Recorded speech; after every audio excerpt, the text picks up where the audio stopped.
C'est Kemenet, Monsieur Yannick est là pour vous, en caporal de l'armée, aucun grade, eh oui. Non, sans blague, je vous avais annoncé que je commençais à manquer de vêtements dans ma garde-robe, hein. Vous avez vu beaucoup de mes t-shirts, de mes chemises, hein. Et là, eh bien, je ressors mes vêtements lorsque j'étais un militaire dans les forces armées de Ziftoland, un pays qui n'existe que dans mes rêves, un pays où les rivières sont remplies de Coca-Cola, où les fils électriques sont de réglisse, bien sûr, et là où on porte des souliers dans nos pieds et que les hamburgers mangent les gens. Et oui, ce pays qui n'existe pas, bien sûr, poisson d'avril, 2 jours en retard. Contrôle d'aujourd'hui? Oui, bien sûr, tu as un contrôle. On est vendredi le 3 avril. Et Caporal Tremblay, Monsieur Yannick, te fait dire que le titre est Les fonds marins. Les fonds marins. Les, le déterminant au pluriel. Fonds, ça veut dire que c'est en bas, là. Et marin, eh bien, ça parle en fin de compte de la vie marine. Les fonds marins. Tu as ta feuille, bravo. Dictionnaire Becherel pour ta correction habituelle. Et c'est parti, on prend cette nouvelle habitude. Je ne te dis que cette dictée qu'une seule fois. Es-tu prêt? Moi je le suis, mon laptop est prêt. Les fonds marins. Il existe un vaste monde sous-marin. Il existe un vaste monde sous-marin. Il existe un vaste monde sous-marin entièrement privé de lumière. Point. Pose-toi la question, qu'est-ce qui est privé de lumière? C'est le vaste monde sous-marin. Ça va te donner un indice pour la terminaison de ton participe passé. Il existe un vaste monde sous-marin entièrement privé de lumière. Point. Phrase suivante. Les rayons du soleil. Les rayons du soleil ne peuvent pas pénétrer. Les rayons du soleil, oui, nous n'avons qu'un seul soleil. Ah ouais, on n'est pas dans Star Wars où il y en a deux, là. Les rayons du soleil ne peuvent pas pénétrer profondément dans la mer. Les rayons du soleil ne peuvent pas pénétrer. Je peux le remplacer par mordre ou mordu. Ah ouais. Les rayons du soleil ne peuvent pas pénétrer profondément dans la mer. Point.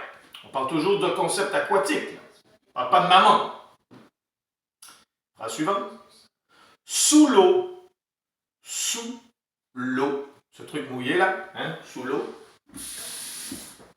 Sous l'eau, virgule.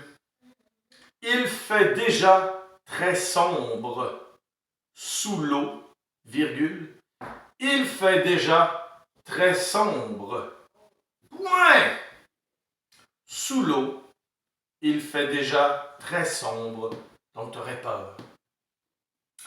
Il fait déjà très sombre. Point. Phrase suivante. On y trouve. On, un mot. Y, plus belle lettre de l'alphabet. On y trouve des poissons étranges. Virgule. On y trouve des poissons étranges, virgule. Bien adaptés. Pose-toi la question, qui est-ce qui est bien adapté? Les poissons. On y trouve des poissons étranges, bien adaptés à l'obscurité et au froid. On y trouve des poissons étranges, virgule, bien adaptés à l'obscurité et au froid. Point. Phrase suivante.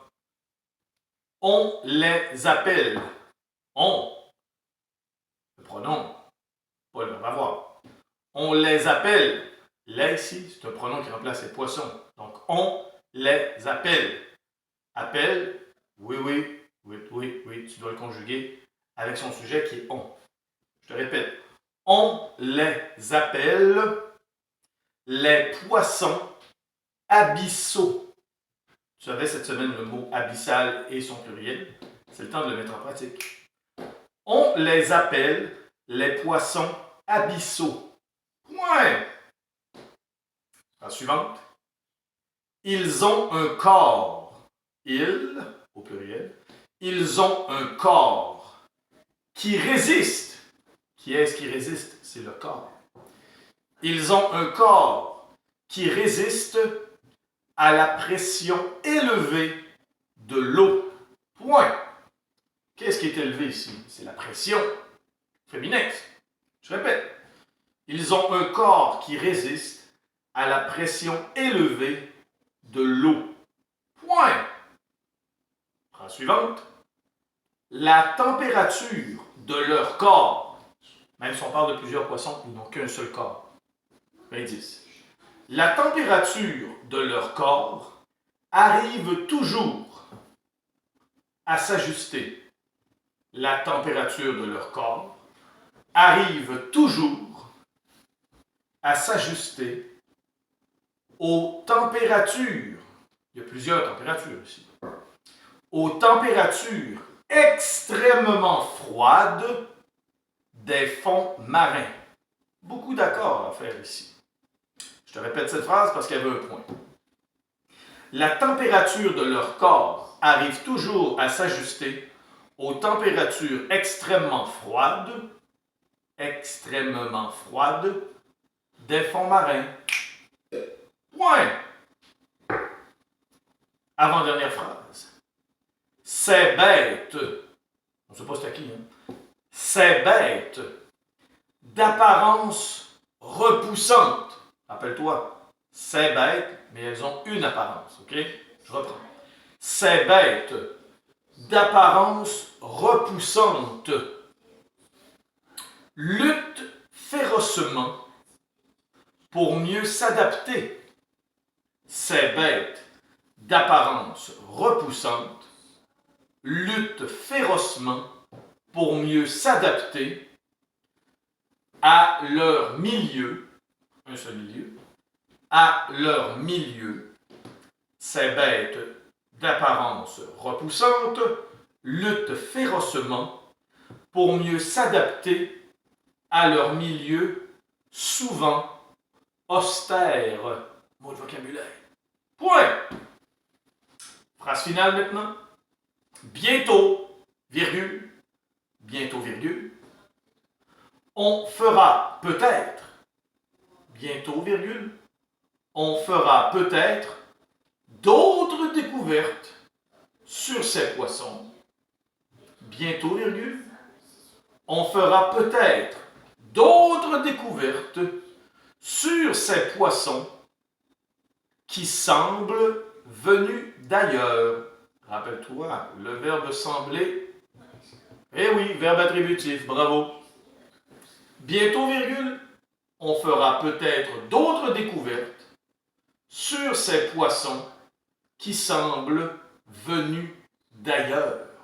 Point final. Maintenant, c'est le temps de faire ta correction. Si tu veux remettre la dictée au début pour voir si tu n'as oublié aucun mot, tu peux le faire.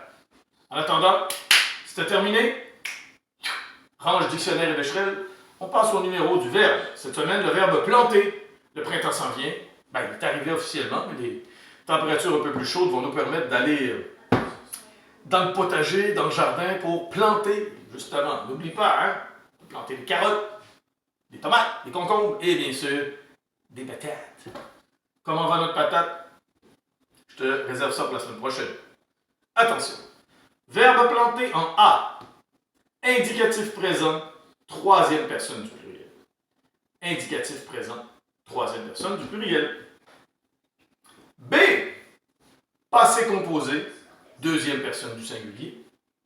Passé composé, deuxième personne du singulier. C.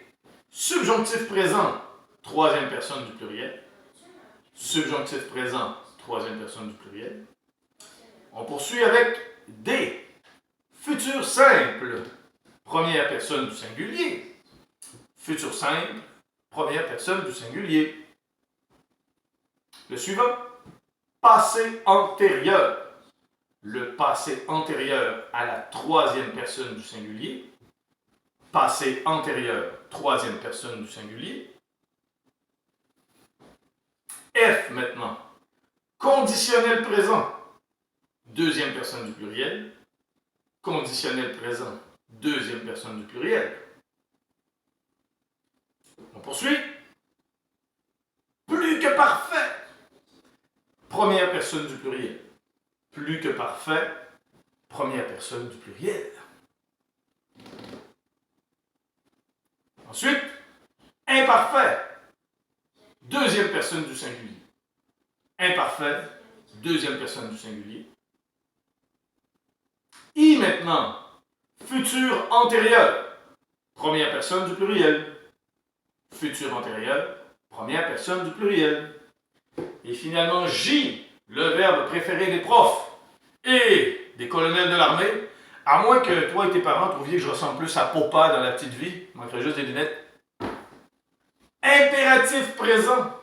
Première personne du pluriel. Verbe sous-entendu. Didli-du. Eh oui, c'est ce qui met un terme à ton contrôle du vendredi, le 3 avril. Bravo. N'oubliez pas de me faire parvenir vos réponses par soit courriel ou par classe dojo. Je préfère par classe dojo. Il est tout le temps ouvert. M. Yannick est là, pratiquement jusqu'à 5-6 heures le soir. Non, j'exagère. 6-7 heures le soir. Je prends vos questions. Il n'y a pas de problème. Ça fait partie de mon travail. Je le fais avec cœur et avec barbe. Là-dessus, bonne fin de semaine.